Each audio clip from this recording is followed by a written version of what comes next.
This talk is an attempt to answer the call put forth by the Cogut Institute to revisit critiques of Western humanism in the face of humanism's resurgence against perceived threats to human existence and autonomy posed by climate change, surveillance capitalism, and the effects of rapid techno-social change. It was during the long 70s that one could say this interlocking set of crises, climate change, surveillance capitalism, and techno-capitalism, assumed the shape, if not quite the unrelenting intensity we presently encounter and resist them in the 21st century. We know this because of a vast array of left movement activists, artists, intellectuals, and how they described, critiqued, and at times capitulated, but more often than not, resisted the scourges of these various elements of late-stage capitalism.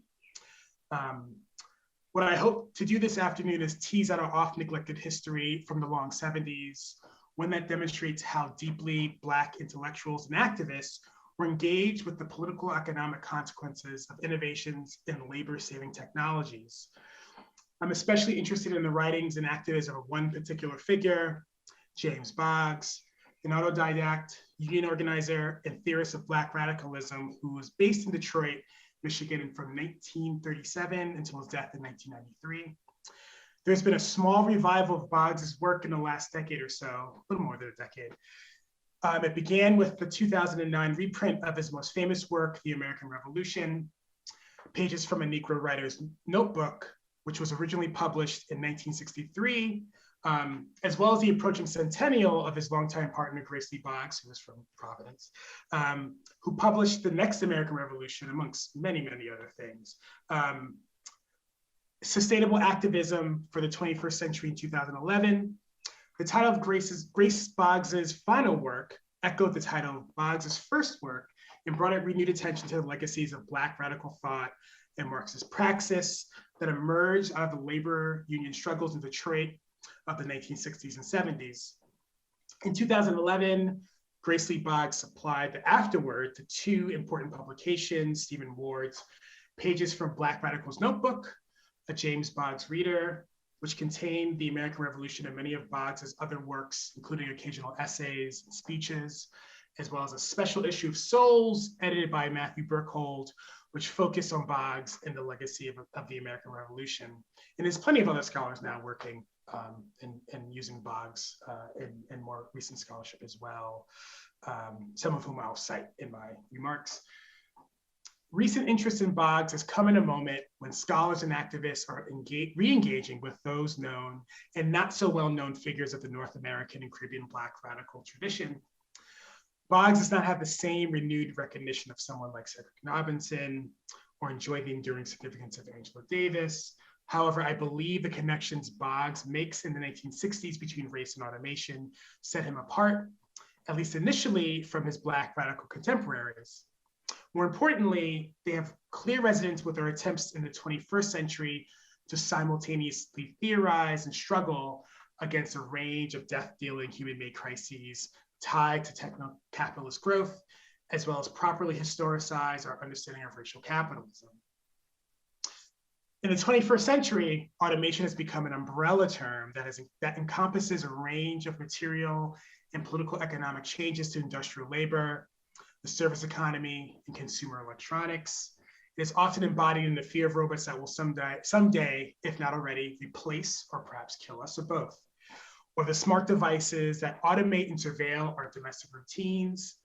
But automation cannot be disassociated from the gamification of finance capital and the recent proliferation of decentralized cryptocurrencies. Or, as scholars like Ruha Benjamin, Wendy Chun, and Brian Jefferson tell us, the use of algorithmic culture to digitize, discriminate, and incarcerate. The automation that Boggs would allude to in his writings is the creature of a long material history of technological innovations in energy production, machine and tool development, and eventually computerization that will reduce the need for human intervention in labor processes. The desire for implementing labor-saving technologies on an industrial scale accelerated after World War II, as well as in the wake of the massive UAW strike of 1945 through 46. That strike was in part spurred by the reduction of wages as well as workers because of the introduction of labor-saving technologies into automobile production. The Ford Motor Company secretly established an automation department in 1947.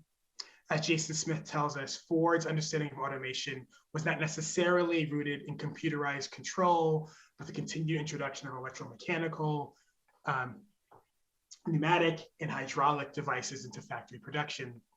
For BOGGS, automation would have simply meant, as Cedric Robinson writes, the replacement of living labor with machinery or dead labor. Yet BOGGS was all too clear about the political ramifications of this replacement for workers and unionization efforts, which had reached their own internal crisis after the merger of the AFL-CIO and the proliferation of wildcat strikes in the mid-1950s. We can see BOGGS working these ideas out in his occasional essays for correspondence in the 1950s, where BOGGS developed many of his intellectual engagements with Marxism, race, and political economy. One of his central preoccupations in the late 1950s was the relationship between automation's relationship to the collapse of UAW solidarity. And this is an example of an essay he wrote, published in correspondence, The Weakest Link in the Struggle. For BOGGS, racism within the UAW and the death of mass scale of unionization within the auto industry were tied to the question of automation. And all this posed an important theoretical question for him. What does it mean that a diminishing number of Black people could not identify themselves as workers? In 1962, BOGGS wrote the foreword to a pamphlet titled Monroe, North Carolina, Turning Point in History, which was written in support of Robert Williams and other civil rights struggles in North Carolina. And in that pamphlet, he asks, how can the labor movement speak for the Negro in this age of automation when, for example, 67% of Negro youth in Detroit are unemployed and therefore completely outside the control of organized labor? The American Revolution is where BOGGS provides his most refined and elaborated engagement with this question and the ramifications it would have for imagining left political struggle tied to the intersection of race, labor, and automation. The book, at a slightly shorter length and under a different title, was circulated privately amongst the correspondence group, which included Grace Lee Boggs, Rhea Donayevskaya, and CLR James. The American Revolution would lead to the BOGGS' political split with CLR James because of their move away from the idea that the working class was a revolutionary force. By 1963, automation for BOGGS would move from simply the replacement of living labor with machines to a labor process synonymous with computerized control. As BOGGS writes in Chapter 2 of the American Revolution, few people have been ready to face the fact that with automation and cybernation, we are reaching the stage where the work in the factory is also no longer going to be socially necessary for the great majority. The importance of BOGGS' allusion to cybernation cannot be overstated. It demonstrates that he wants to firmly situate race and Blackness within ongoing debates by technologists and activists about the accelerated development of what Friedrich Pollock called machines controlling machines. The term cybernation has its roots in Norbert Wiener's mid-century conceptualizations of cybernetics, his theory of expressing the processes of control and communication in man and machines, in two interconnected books, Cybernetics in 1948, and then The Human Use of Human Beings in 1950. Friedrich Pollock published Automation, a study of its economic and social consequences 6 years after Wiener's theorizations of cybernetics. One of the foundational intellectuals of the Institute for Social Research, Pollock has equal parts hope about the elimination of scarcity through automation, as he does anxiety about its totalitarian impossibilities, which, as Jason Smith writes, was a function of the ever-present reminders of fascism and the mass employment that precipitated the rise of the Third Reich. The key was to prevent cybernetics and automation from being left entirely, and this is a quote from Pollock, entirely to private enterprise and the workings of the free market. Cybernation, as Donald Michael explains in a report written for the Center for the Study of Democratic Institutions in 1962, is not simply the task of replacing the labor of humans with machines, but entails a fundamental shift regarding where we situate the human and by default, the nature of the commodity itself in the labor process. The example Michael gives in Cybernation, the Solid Conquest, which is the name of this report, is building trades. And this is a quote. "It would not just mean inventing machines to do the various tasks now done by men," he writes. "Rather, building would be redesigned so they could be built by machines." In 1963, Alice Mary Hilton published Cyberculture, the Age of Abundance and Leisure, where she attempts to spell out the implications of this epistemological shift. Cyberculture, Hilton writes, is that way, here's another quote, "is that way of life made possible when an entire process of production is carried out by systems of machines monitored and controlled by one computer." And as a side note, there's a great book called Dismantling, so it's written by Matt Tierney that engages quite a bit with Hilton's work. And a lot of the ideas I've had about it come from him and that text.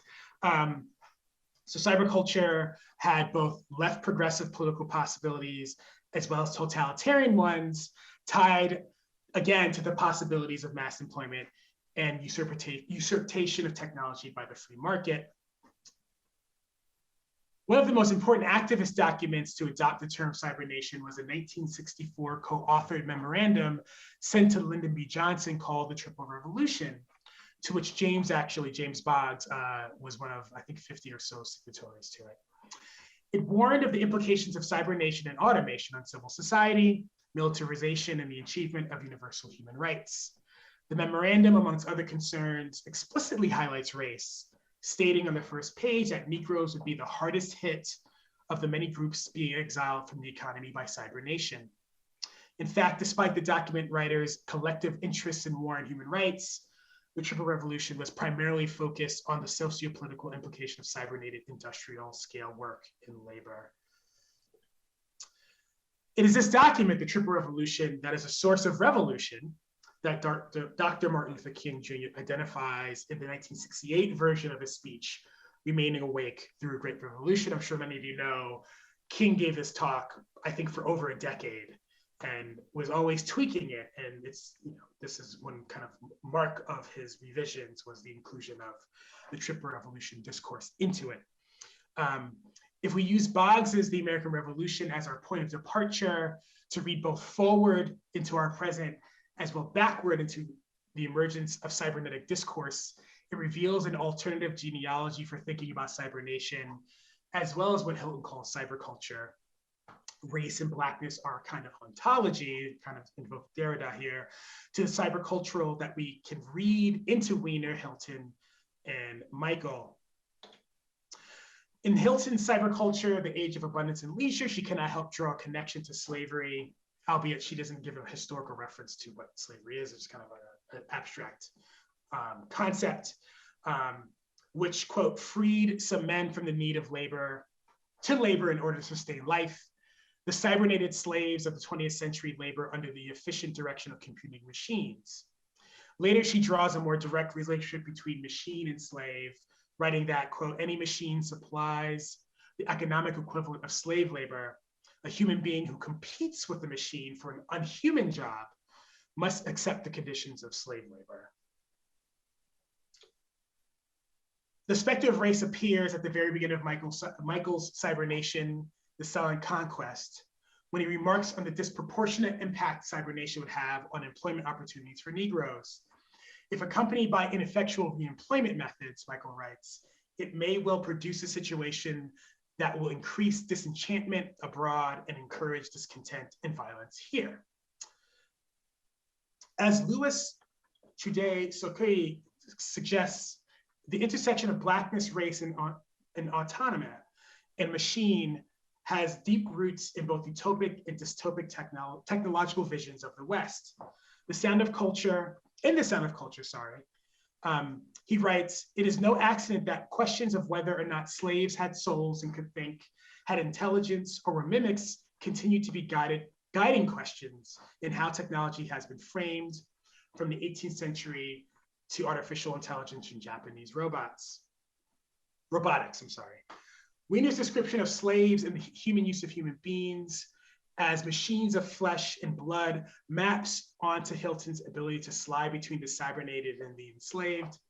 The worry over Negro disenchantment tied, as it were, to the problem of cybernation acknowledges the real precarity for Black women and men in the mid-20th century, as well as the way Blackness is fungible with the automated. Totalitarian fears, especially during the civil rights era in the United States, were as much projected onto communism and socialism as they were the fear of Black insurrection, with the two often seen as two sides of the same coin. In other words, the cybernated slave in this context cannot be disassociated from Black disenchantment and the deep-seated fears in the US that the machines of flesh and blood may very well run amok. With this context in mind, I want to turn back to the text of BOGGS as the American Revolution and focus on an oft-quoted and endlessly fascinating yet confounding passage from his book. And I want to say really quick, as Catherine was talking, I was thinking quite a bit about this passage and my remarks as well, and looking forward to a conversation about all that. So this is from the American Revolution, and you can see the full quote on my PowerPoint. Automation replaces men, James writes. This is, of course, nothing new. What is new is that now, unlike earlier periods, the displaced men have nowhere to go. He continues, the farmers displaced by mechanization of the farms in the 20s could go to the cities and man the assembly lines. As for the work animals like the mule, they could just stop growing them. But automation displaces people, and you do not stop growing people, even when they have been made expendable by the system. Under Stalin, the kulaks, and all those who didn't go along with the collectivization of agriculture were just killed off. Even then, if they had been ready to go along, Stalin could have used them. But in the United States, with automation coming in when industry had already reached the point that it can supply consumer demand, the question of what to do with the surplus people, who are the expendables of automation, become critical every day. The series of historical, sociopolitical, spatial, and ontological associations BOGGS makes in this passage are intriguing and need a bit of unpacking. Intriguing is my word of, I'm still kind of trying to think through all of it. The Negro worker is identified with the displaced farmer and the mule, agricultural products, enemies of the Soviet collectivism in the 1930s, and most clearly fungible with automated machines. BOGGS presents a bleak vision of the Negro as an expendable surplus in the American Revolution. But I also think it is necessary to read the Negro worker as aporia. Another way of thinking about this is in thinking about Winter and Haley's kind of work is just an assemblage as well to a certain extent. One that is evocative of a precarious cybernated present, as well as the very recent Stalinist purges, which returns us to the totalitarian fears regarding automation. BOGGS also links the displacement of sharecroppers throughout the post-Reconstruction era to the bare life of inhuman chattel, which one cannot help but connect to the racial capitalist foundations of the United States. I want to linger a bit on BOGGS' reference to the kulak, which I troubled over quite a bit and feels like an ill-made parallel between the fate of Black labor and the massacre of the kulak. Stalin deemed these property-holding peasants counter-revolutionary and used them along with other manufactured ideological crimes to legitimate the murder and repression associated with the Great Terror. At the same time, BOGGS' invocation, ill-made as it is, illuminates the historic ties between race, Blackness, and machine. Lurking behind his concerns about automation and the emergence of a social group unmoored from the ontological relationship to work and value is the possibility of extermination. Cybernation is not utopic, but is also a kind of necropolitics, keeping Black people in a liminal state between life and death, subject and object, human and machine. However, I also think it is possible to read BOGGS' The American Revolution as contemplating this death as thoroughly symbolic of his own ideological split from some of the conventions of 1960s Marxist thought. There is political possibility in this liminality for this in BOGGS. He writes in the last chapter of The American Revolution, quote, just as capitalist production has created new methods of production and new layers of workers, is also produced new Negroes. Whether the lines of influence come from BOGGS, the Triple Revolution, or the growing public discourse around automation, and generally the kind of, the emergence of techno-capitalist critique and critique of telecommunications that were very much a part of Black Power radical thought in the 60s and 70s. It is the necropolitical anxieties regarding automation that emerge most forcefully from Black radical thinkers and activists writing in the age of Black Power. In 1965, C.E. Lewis writes a two-part essay in Liberator magazine titled, quote, "Automation and the Negro, Will We Survive?" He concludes part two in apocalyptic terms, suggesting that, quote, because its impact is so global, automation represents a threat both to the Negro and to the white economic, social, and cultural life. To the Negro, however, automation is a threat even to his physical survival. This theme of displacement and erasure also appears in Eldridge Cleaver's On the Ideology of the Black Panther Party, which was written in 1969. The Black lumpen, Cleaver tells us, quote, are held perpetually in reserve and have been displaced by machines, automation, and cybernation. For George Jackson, automation is as much a function of late-stage capitalism as it is its neo-colonialist ethos that keeps the, quote, unskilled colonial subject trapped in economic roles that preclude mobility. Stokely Carmichael's discussions of automation are worth singling out here. As early as 1966, Carmichael was writing about the relationship between race, automation, and the horizons of Black political agency within white capital. And who was qualified? Carmichael writes, quote, although automation has prompted some rethinking about the Alger myth and upward mobility, few people are realistic about the ways in which one legally can make it here, or who can make it. Later in that same essay, he writes that automation has buried hard work as one way to climb the social ladder. You can't start as an elevator operator and move up to the president of the company because there are, or soon will be, buttons instead of operators. By 1968, however, in what, as far as I can tell, his last published references to automation, Carmichael reminds his audience of its necropolitical lineage. By the time he gives a speech at the birthday benefit party for Huey P. Newton, who is currently in prison for the death of police officer John Free, Carmichael had transitioned out of his organizing days at SNCC toward a more radical and internationalist articulations of Black Power. And I believe this is also a moment when Carmichael is also about to split with the Black Panther Party as well, around 1968, 69. Let us examine history more here, Carmichael tells his audience. People say it is a horrible thing to say that white people would think about committing genocide against Black people. Let us check our history.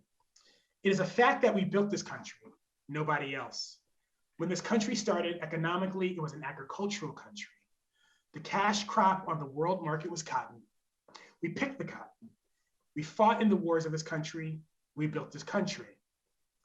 This country is becoming more and more technological so that the need for Black people is disappearing fast. When the need for Black people disappears, so will we. The white man will conscientiously wipe us out. Like BOGGS and many technologists present and past, Carmichael too finds both identification and antithesis between the Black body and the technological. Yet where BOGGS attempts to theorize and embrace this aporia, for Mike Carmichael, the superfluous fact of Black bodies will only lead to death. At the end of Free Huey, Carmichael counters the disembodying objecthood of the technological with a fleshy and masculinist rebirth through Black nationalism. Brother Huey P. Newton, Carmichael writes, belongs to us. He is flesh of our flesh. He is blood of our blood. He may be Mrs. Newton's baby, but he is our brother. I think it might be useful to contrast Carmichael's invocation of Newton in the face of technological erasure to BOGGS' writings in 1969, 6 years after the American Revolution. Recall that BOGGS closes that book suggesting political possibility in these new methods of cybernated production, which to him presents the specter of death, but also created new Negroes. In the pamphlet, Manifesto for a Black Revolutionary Party, BOGGS writes that automation and cybernation have made these Blacks expendable to the economy, but they have also liberated Blacks for the first time in their history on this continent from the necessity to work on behalf of white development. Rejected by the economic system, today's field hands have also been free to reject the system. Carmichael's return to a kind of essentialism through flesh and embodiment stands in interesting contrast to BOGGS' halting moves through Marxism, which led him to question the centrality of work for contemplating political subjectivity. I see BOGGS attempting to imagine a radical post-work politics through Black subjectivity and Black power, one that is simultaneously expendable, yet as an aporia is liberated from typical conventions of subjectivity. With all that said, for BOGGS, this revolutionary moment for the subject is both a critique of the human, but also a call for articulating another version of humanism in the face of technocapitalism. Not only does BOGGS call for a new revolutionary humanism in Manifesto for a Black Revolutionary Party, but in his later writings, like Towards a New Concept of Citizenship, which he wrote in 1976, he calls for a new theory and practice of citizenship in the face of what he calls the dictatorship of the technologically possible. In Towards a New Concept of Citizenship, as well as another book he published, Revolution and Evolution, which he co-wrote with Grace Lee Boggs, citizenship simultaneously resuscitates very conventional Emersonian ideals like self-reliance and Protestant bootstrapism, yet summons the collectivist vision of mass socialist organization that draws on a long history of political revolutions in America, Asia, Africa, and Europe. At its root, it is an idea that believes in the radical participatory nature of citizenship, against which Sheldon Willen would call, more recently, managed democracy. And yet I cannot resist thinking of BOGGS' vision of citizenship as a self and aporia that self-consciously struggles with and against conventional bourgeois notions of subjectivity and self-discipline. I say this not to dismiss BOGGS, more than to appreciate the stakes and difficulty of the political critique that he's engaged in. What I hope to have shown is the prescience of BOGGS' work. From our vantage point in the 21st century, BOGGS' writings from the 1950s through the 70s clearly anticipate what we would now call the emergence of neoliberalism and post-industrialization. In particular, much of BOGGS' writings theorizes the uneven and intensely racialized effects of automation and other labor-saving technologies would have on managerial and industrial labor, the nature of work, political economy, and most importantly, the terrain of political struggle in the United States. Regardless of whether we mark this contemporaneity with his revival in 2011 or in 2022, BOGGS' preoccupations with automation resonate with what Jason Smith calls the post-2008 crisis period, when the discourses of automation and algorithmic culture exponentially accelerated. The link between our present and the not so distant long 70s past rests in old formulations come to pass. That is the continued expansion of platform capitalism, the precarity of Amazon warehouses, service work, and the gig economy, the management of which is primarily automated. The bodily toll of mineral extraction and corporate geopolitical hegemony that buttresses our desire for smart devices, all of which mine, surveil, and unrelentingly aggregate our lives into commodified data. It is what Althusser, Deleuze, Lemembe, and many others saw as a dissolution of the boundaries between the factory, the prison, school, and the public sphere. This dissolution, a hallmark of neoliberal transformations of political economy, attempts to compel us into what Deleuze called the continual training and monitoring of the body in what appears to be a commons, but is in fact a closed system of control. Given BOGGS' origins as a labor activist on a gradually automated factory floor, he gives us insight into this dissolution and the restructuring of these closed systems within post-Fordist shifts in labor. He also asks us to simultaneously critique our notions of the human in the hopes of developing new practices of citizenship against the dictatorial of the technologically possible that continually encroaches on our lives. Thank you.